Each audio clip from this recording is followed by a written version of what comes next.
Hi, I'm Taya Kyle with the Taya and Chris Kyle Foundation. Service Family Strong is our motto. So thank you for having me at Military Marriage Day. I am so excited to be here. Thank you for tuning in. I think that this is probably one of the most phenomenal events that I've been a part of. I believe in it so much. We know that marriages are the cornerstone and the foundation of a healthy life and of a healthy military and first responder community. So congratulations and good for you for showing up. Marriage is probably the best thing you can invest in, if you ask me. It's the one thing that's supposed to last you a lifetime and stand the test of time. So I have this phenomenal opportunity to talk to you about one of my favorite things in the world, which is roses. I am a huge rose fan for a number of reasons, and I'm going to give you a little bit of information on how to care for them. More importantly, I'm going to talk about how roses and marriage and life have so many things intertwined. It fascinates me, and I've been thinking about it for years, decades actually. I'm from the city of roses, and so I think I come by it honestly.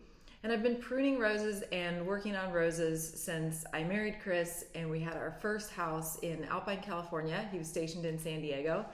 And I remember being outside pruning the roses and thinking there's so much of this that has a spiritual aspect to it.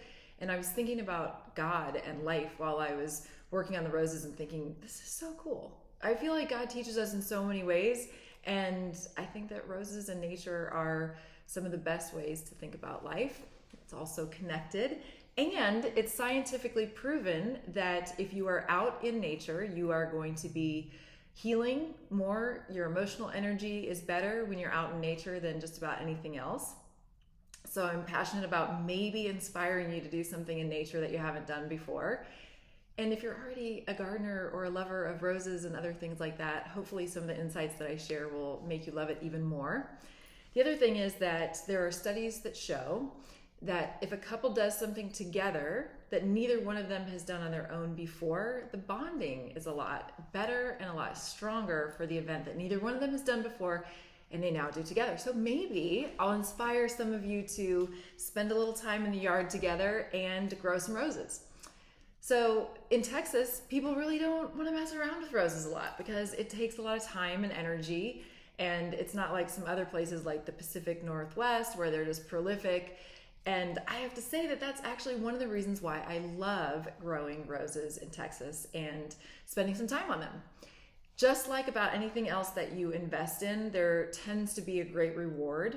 And for me, it's worth the time. And in fact, I even like them more because they require a little bit of me. And this is why. I think that when something forces you to invest in it, it forces you to think about it, care for it, and you love the product that comes from it even more. It's easy to take things for granted, right? And there are a lot of flowers and bushes that I think it's easy to kind of take for granted, but roses demand a little bit of attention, and I kind of like them for that. I think that's part of why they're so strong. So they're also the oldest and most romantic flower. They've been around forever, as has marriage been around forever since the beginning of time. So I think there's a natural connection there. And interestingly, I think a lot of us don't like to waste a lot of time and money on either growing them or buying them, right? I mean, I used to say when Chris would surprise me with roses, like, man, if we didn't have a lot of money, we could have spent money on something else. And I learned in time that that was silly because there is no better investment probably than romance and romancing your partner.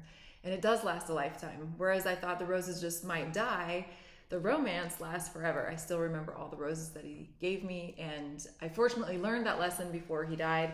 And so the last time that he surprised me with roses was a couple months before he died, and it was just a because I love you thing, and I treasure that. So let's get started on a little bit of rose care. I will say that when you, again, look at roses, there are a few things that you need to know to take care of them. That's one of the reasons that our foundation exists with TAC F, as we call it, Taya and Chris Kyle Foundation, TAC F, is that you need the right tools and you need to know what to do in order for your marriage to survive and thrive. And that is not intuitive, which is why we have Military Marriage Day, and I'm so excited to be a part of it. So, okay, first of all, let's just talk about the fact that roses you could either think of them as a flowering bush that has annoying thorns, Or, and I'm sorry, I forget who said this originally, this is not my original thought, or you could think of them as a thorn bush that provides amazing flowers and beauty. I think that's kind of like marriage, right? I mean, if you want to be in a relationship for the long run, you're going to get some scratches. It's going to hurt, right? But without all of that, you don't get these beautiful flowers and this bounty of things that smell good and excite your senses and feel good to have around and delight your eyes. I think that's all part of marriage too. You know, I haven't been in a relationship and for many years, and I realized that there are a lot of really good things that I probably miss out on, and there are a lot of the things that require some work that I don't have to do. But rose bushes are like that too, right? It's gonna hurt sometimes, but without that, you don't get all of this beautiful part of life that you get to enjoy with all of your senses. So there is that. All right, so another part of this, I tend to let my roses grow outside in my yard, and I don't like to cut them because I love them in their entirety. I think they're awesome. And recently I've been thinking, maybe it's okay to cut a few blooms and bring them inside and put them in a glass. I mean, I literally have tons of rose bushes, and I still buy some cut roses from the grocery store because I don't want to cut them off the pretty plant outside. But I'm realizing that's kind of silly because when you cut off a part and you look at it individually, it's striking. It's so striking. And we need to do that more in marriage. There are things that I miss so much about Chris, like just holding his hand. Just that one little thing. When you take it outside of the whole ball of marriage with everything else, there's these individual parts that if we would just look at them separately and treasure them, they bless us in a different way than if we see the marriage as a whole or we see the rose bush as a whole. That's gorgeous, but it's also really striking to just take a little bit out and look at it independently. So let's talk about pruning, because roses have to be pruned, and really we have to prune our marriage, right? We have to look at things and think about how we really need to cut some things back if we're going to be successful. So let's look at roses first of all without being intimidated by them, because a lot of people think I wouldn't know what to do with roses. And I want to tell you, they are the most forgiving bushes and plants that I've ever worked on. You can cut back a rose and it keeps coming back. It's like it forgives you for your naivety, for your ignorance, and it will grow back. It actually likes some pruning. So I'll tell you how to do that appropriately. And we'll start with some of this stuff, right? If you look at this rose bush, I purposely got one that has a little bit of a fungus on it. So some of these roses, or some of these leaves that you'll notice, they have like some spots on them, and I'll show you, they need to be cut off. And if we don't have the courage to cut them off, they'll take over the plant. Isn't that like marriage? When you see a little problem, sometimes it's like nice to ignore it. If you ignore the fungus on a rose bush, you're gonna kill it. It's gonna die, right? So you're gonna come in here and you're gonna take, I have these little snippers that I have here, and you're gonna snip at a level. Let me just show you actually on this one. You're gonna snip at an angle, and you wanna find a rose bush that has a leaf that has 5 leaves on it, right? So you don't want to cut the rose above that. You want to go right down to the one that has the 5 leaves, and you want to cut at an angle. So if you can see, that's kind of it's a very small rose bush. But you can see it's at an angle, and I could have cut above this one that also has 5 leaves, but I wanted to cut an angle of a little bit of a healthier one, just so I make sure that this fungus, which as you can see, it's a little bit of a black spot on there, that's not good. That's going to get out of hand and take over the whole rose bush. So you want to cut it back. I suppose you could put this one inside if you wanted, if it was a bigger rose bush. And if there's something that's dead, right, in here, it's called deadheading. I don't know if you know that term, but you want to do the same thing. You cut at an angle, and you go below the dead bloom, and you want to go down to the healthy, you want to go past anything that has a fungus and go to the first set of healthy 5 leaves that are healthy. And on this one, there actually aren't any until I get way down. So it might seem like, oh my gosh, you're gonna cut that whole branch. Yes, I am, because it's gonna be a lot healthier when I do. So if you see this, there's some yellow, some black, there's the deadhead. If I was just gonna deadhead and all these leaves were healthy, I would just cut below the spent bloom, and I would just cut at an angle below that and be done with it, right? And then the rest would be healthy, just the spent bloom above the first set of 5 that are healthy. But this one had a lot of fungus on it, and I'm better off cutting off the whole branch. How does that relate to marriage? we have to have the courage sometimes to get rid of the big stuff. The stuff that has been growing for a while, the stuff that at one time was healthy, but it doesn't serve us anymore. We have to have the courage to go in and say, you know what? It's time to prune that. Or this one, it was beautiful at one point. This part of our marriage is beautiful at one point, but it's not anymore. It doesn't serve us well anymore. And if we don't cut it out, it's not going to serve the whole plant, the whole marriage in the future. So we need to get rid of it. So I think that, hopefully, I think there are probably examples, but if there are things that, let's say, if Chris and I sat on the TV and we loved to sat on the TV. We didn't sit on the TV. We could have on our sillier days, but we sat on the couch watching TV and we cuddled and we had a great time. And that was a way that we kind of bonded and enjoyed things, made jokes, talked about whatever we were watching. I did most of the talking on that. But at some point we had kids, and sitting in front of the TV to watch all those shows was not going to be as productive. It wasn't going to serve us as well. And it actually was going to be sort of a fungus, because at some point we needed to talk about other things and we needed to do other things. We needed to be out and be active because the kids had our attention and all this stuff, and we needed to bond together.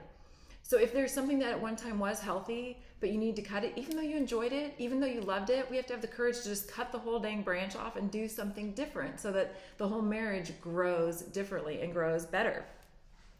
Don't be afraid of cutting too much on a rose bush, just like in your marriage. Don't be afraid of it. Just try it. Talk about it and say, hey, what if we try this? If it doesn't work, go back, do it again. On these roses, if it didn't work, it'll grow back. It might grow in a little bit of a different direction, but it'll grow on the same main stem, right? And it'll produce something again. One of the reasons why I absolutely love those. And by the way, roses, they take the winter off. They take time to recharge and regroup. So in Texas, they last almost the whole year, but there is a little bit of time. And what I know about some California rose growers is they actually take some time and they put some chemicals on their plants to force them to stop, to force them to recharge and then grow again, because otherwise they grow all year, but the bounty, the harvest, the flowers are not as big and beautiful if they don't recharge. We have to do that in marriage. We have to do that individually. We have to take the time to recharge. I'm not so good at that sometimes. Sometimes I go, because there's so much I want to do in life that I don't stop. You have to stop and pause, just like the rose bushes do. This is nature. This is, I think, how God teaches us about life. You have to do it on your own. You have to take time for yourself, and you have to take time for your marriage. You must date. There's always a reason not to. You have to find a way to date. If you're wanting to save money, go on a really inexpensive date. Take a picnic. I don't care. Trade out babysitting with somebody else. I have friends that in the service life, they did not have a babysitter, and they waited until their children went to bed and they had date night. They played club music and they drank martinis. That was their thing that they did before they had kids, and so they did it later. Find a way. You have to invest in it. Okay, so that was my little point on going into your hibernating point. You have to recharge, you have to regroup, you have to date. We talked about it being susceptible to fungus, and we talked about preserving the whole plant. You know how to prune. I will tell you that every time spring comes around, you want it to, after the winter season, right, of recharging and regrouping, you got to go in and think about, okay, now really, where do we want to get after this rose bush so that it comes back 10 times as strong? So when I come in the spring after a winter where it kind of looks like this, I'm going to go back and I'm going to prune. Like, all this has a little bit of fungus on it. It has a little bit, there are some healthy, but I got to get down below it. I spray these with Dr. Earth is my favorite. It's organic and it's easy, and you're not going to overdo it. You can get ladybugs. If you have aphids, you can buy ladybugs, put them on the plants at night. You're going to put it at night, and you want your plants to have just a little bit of water on them, and the ladybugs will stay and they'll eat the aphids, right? So how does that relate to marriage? It's because you need things that are symbiotic, right? They got to live off of each other and work well together. And so, is that the right word? Symbiotic? I think it is. There's probably a different word in science that I'm forgetting. One of you will know it and be able to correct me. But you want things that work together. You need friends of your marriage. You need friends of your marriage who will come in and help you fight the disease that's on your marriage. You have to have somebody you trust. Somebody that's maybe outside of your immediate circle. That's one of the things that we provide at TACF too, is we give you friends of your marriage that are not in your core group so that you can be totally vulnerable. So find something like that. If you have to order some ladybugs for your marriage, order some ladybugs for your marriage, Find one that's going to eat the bugs off of it and help you and improve, because this is the thing, the marriage that's going to last forever. This is the thing that brings the beauty. So don't be afraid to cut harshly and get after it. I just wanted to make sure I have these down here. Okay, so here we go. I'm just going to show you that if you are in your marriage and you want to really prune and you want to get busy because it's gotten away from you and there's a little too much fungus, I don't know how much you can see, but this fungus is spread a little bit on this plant. There's some there. I'm going to really go in, and I'm not just going to cut back and deadhead. I'm actually going to prune pretty severely. I did it at an angle again. Remember, you want to go above where there's 5 leaves. And when you see the end of this plant, it is going to be the healthiest it's ever been. I was outside with a friend showing her how I pruned my rose bush, and she was like, "You're cutting back the whole thing." It was the beginning of spring, summer, and I was like, "I am." And wait till you see how amazing these are going to be. And they are so gorgeous outside now. I'm so excited. I haven't deadheaded enough though this spring because I've been really busy, and my rose bushes are not producing as much as they normally do. So again, with marriage, if you don't invest the time, you're not going to see the beautiful blooms on it. If you don't go after the fungus and really stay on top of it, you're not going to see the blooms. If you don't go after it for too long, the whole thing's going to die, right? That's not what we want. Obviously, not with roses, not with marriage. So rose bushes you want to cut back if they're healthy and they've gone through their winter dormancy. Then you want to come back and probably prune about 1/3 back and then let them go forward again. So if you keep your marriage healthy, once a year, go in and really take an inventory of it and see, okay, what do we need to cut back? Let's cut back, the 1/3 of the things. Let's look for the fungus, and then stay on top of it, and you'll get more beauty out of your marriage than you can ever imagine. For me, it's so exciting to see my roses grow. I am kind of a freak about it. Like when I see a new bloom, I'm like a little kid going, "Oh my gosh, this one just bloomed," or it's the first one. I feel that way about marriage and relationships. I feel like when you invest the time, like every time we get a couple through our programs and they were able to prune some things out, and it's a month later or 2 months later, they finally had the right tools and the right information, and everything's blooming. Life is better. It makes the whole family happier. The kids are happier. You're happier. Resilience goes up. Retention in your job, right? People who are in charge. If you're in charge of a group out there and you are in the service world, would you please invest in other people's marriages and help them invest in it? I'll tell you, Oliver North spoke at one of our events, and I didn't know this about him before he spoke. They were on the brink of divorce. He and his wife were not even talking to each other when they were young. They had some kids, and they would not talk to each other. They only spoke through lawyers. And he had somebody in his command who was a superior officer, and the guy said, I'm giving you a direct order. You must seek counseling. And I can't remember if he said 1 or 3 sessions. If you do that and it doesn't work, then that's fine. You can get a divorce, but you have to go to counseling first. They weren't even talking. They went to counseling. They got some of the right tools. It started to work. And now they've been married, 45 years. They've got kids, grandkids. I mean, the legacy of love goes on, but sometimes we have to get help. Sometimes I have to go to the experts and ask, like, "Hey, what do you do in this situation for this rose? Help me out." I'm constantly learning because I also constantly get different kinds of roses, and I want to learn about different flowers and different things in the flora that is our beauty that God has given us. So anyway, I am going to encourage you, if you're in charge, to invest in other people's marriages, help them out, let them know that once they prune back even a big part of their marriage, they could have this amazing marriage bloom in the next season.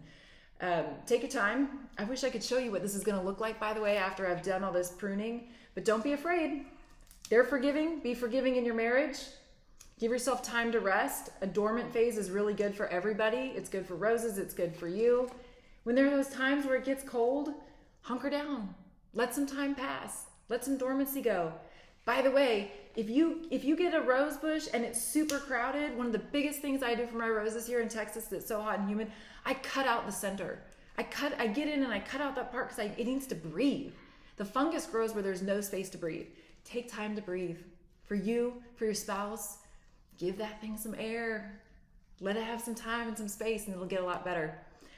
I'm going to be out of time here in a minute, but as you can see, I've already pruned back this rose bush quite a bit. I'm going to keep on pruning. Please get out in nature with your spouse. Start doing something that you've never done before. If you want to grow roses, grow roses. I think they're the best. Use some Dr. Earth's fungicide. Ask for help in your marriage. Ask for it with gardening. Don't be afraid to prune. And know that we love you at TACF, and keep investing in your marriage. Thanks for coming by today.